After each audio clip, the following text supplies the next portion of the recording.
Hola a todos, bienvenidos a un nuevo vídeo de Esfera Bio.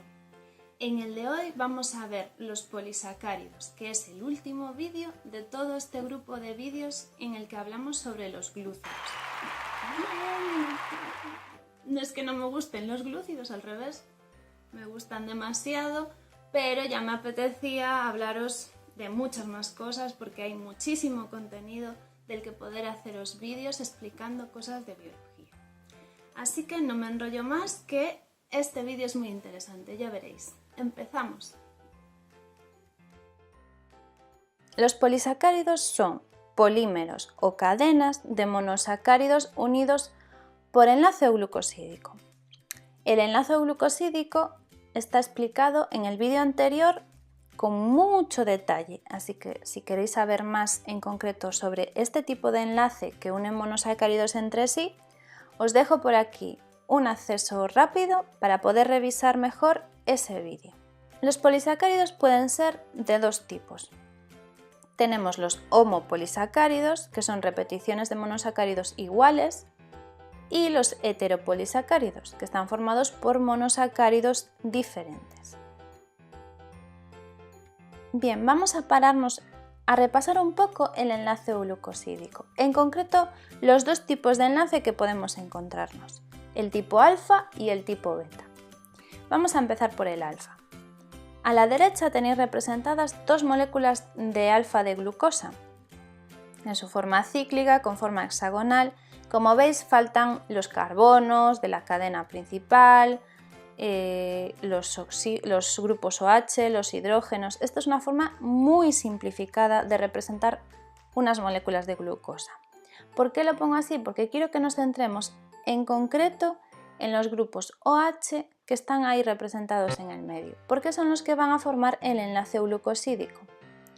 Entonces, el enlace tipo alfa es el que ocurre cuando el grupo OH del primer monosacárido está por debajo del carbono anomérico.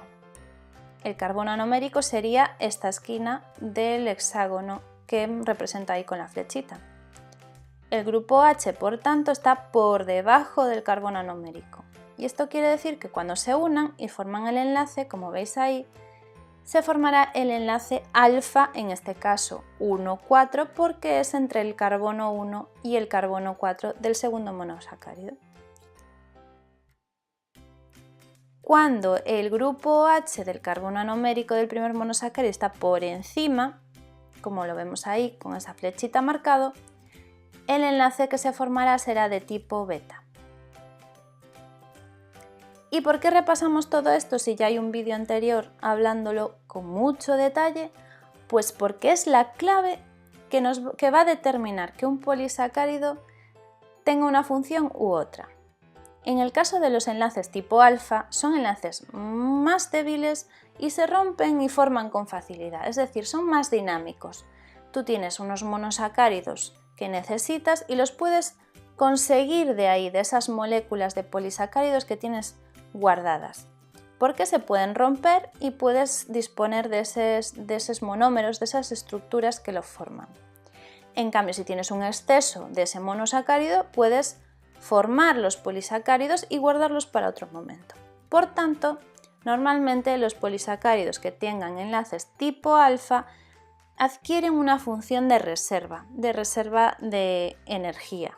Es el caso del almidón y del glucógeno, que son los dos ejemplos principales y súper importantes de polisacáridos de función de reserva y que vamos a ver más adelante.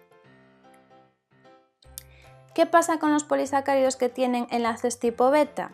Pues este tipo de enlace es mucho más estable y más resistente.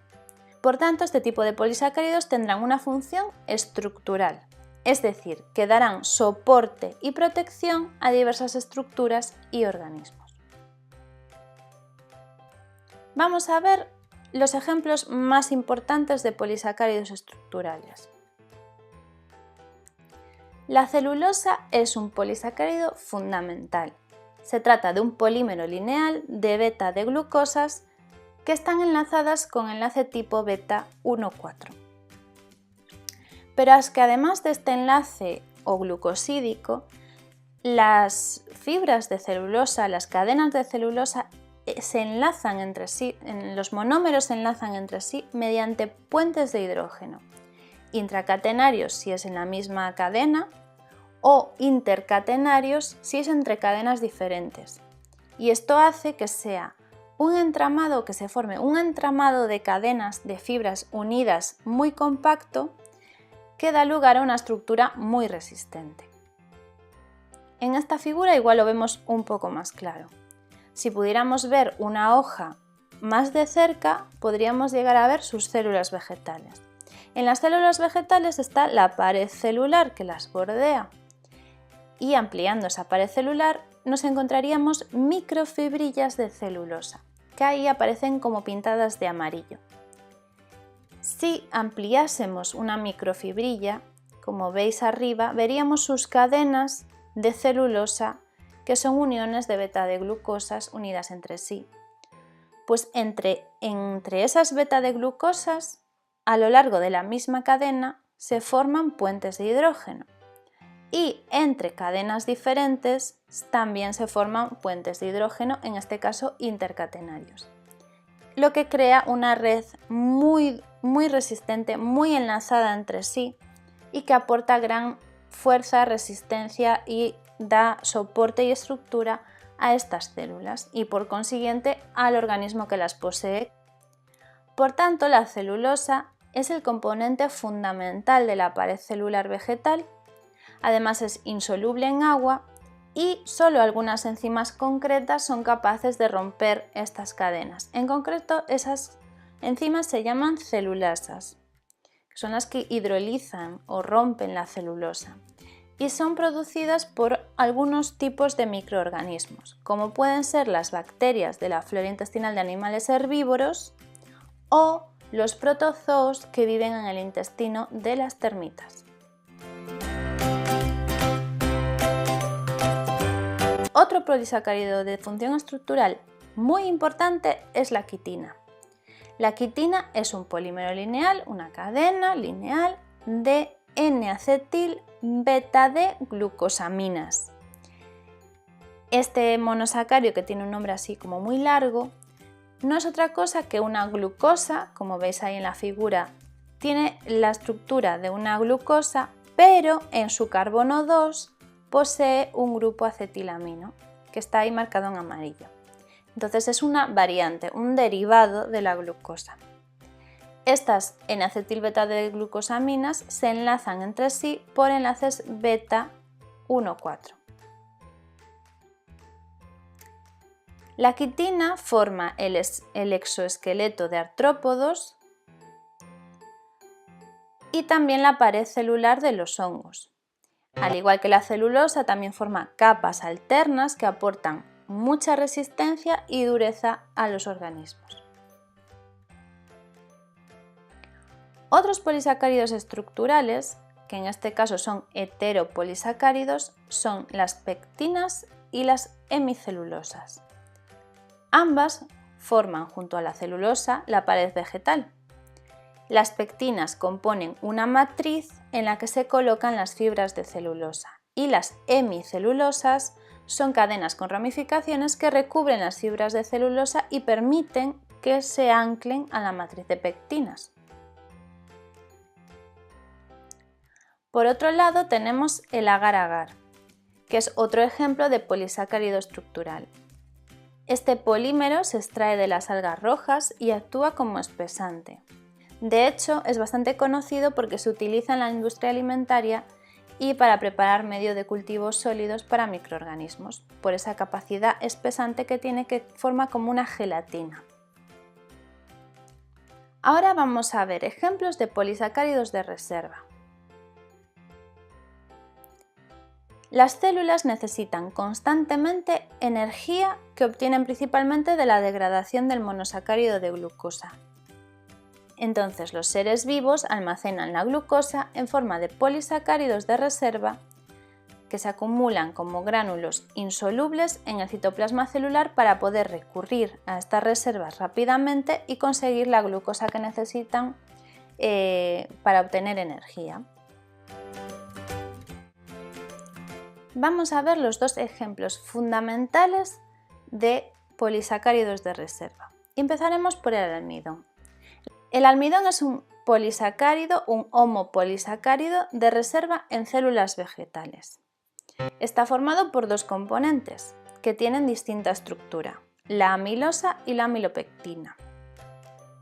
La amilosa está formada por largas cadenas de alfa-D-glucosa unidas por enlace alfa 1,4.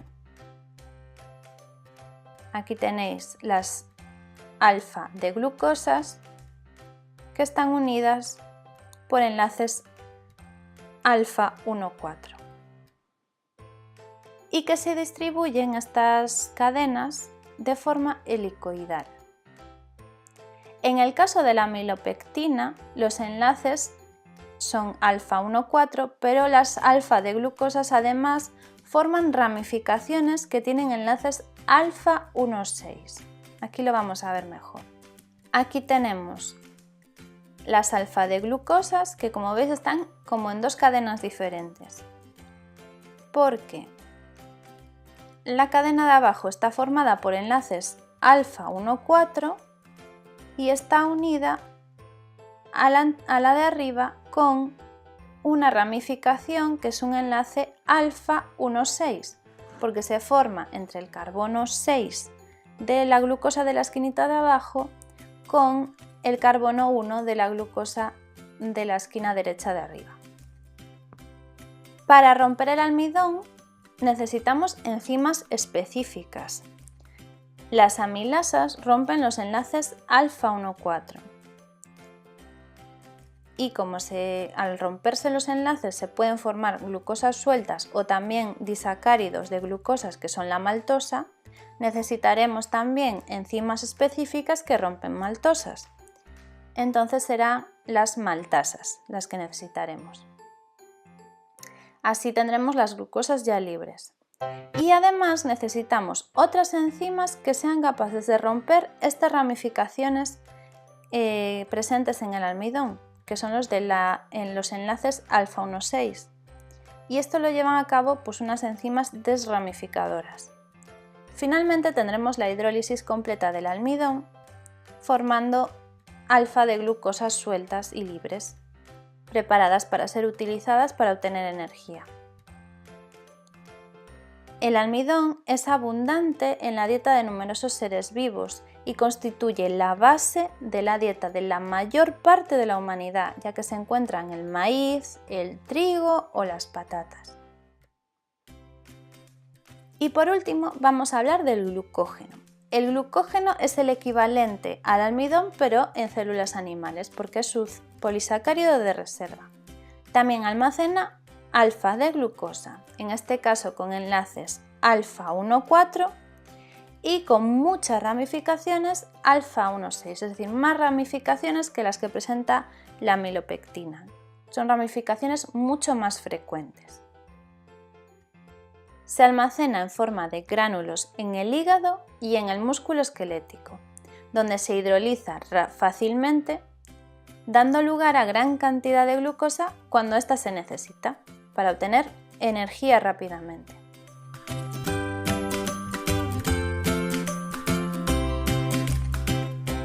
Pues ahora ya sabéis un poco más sobre polisacáridos y sobre los glúcidos en general. No os perdáis los próximos vídeos. Si os ha gustado este, ya sabéis, darle a like y suscribiros al canal. Nos vemos muy pronto. ¡Chao!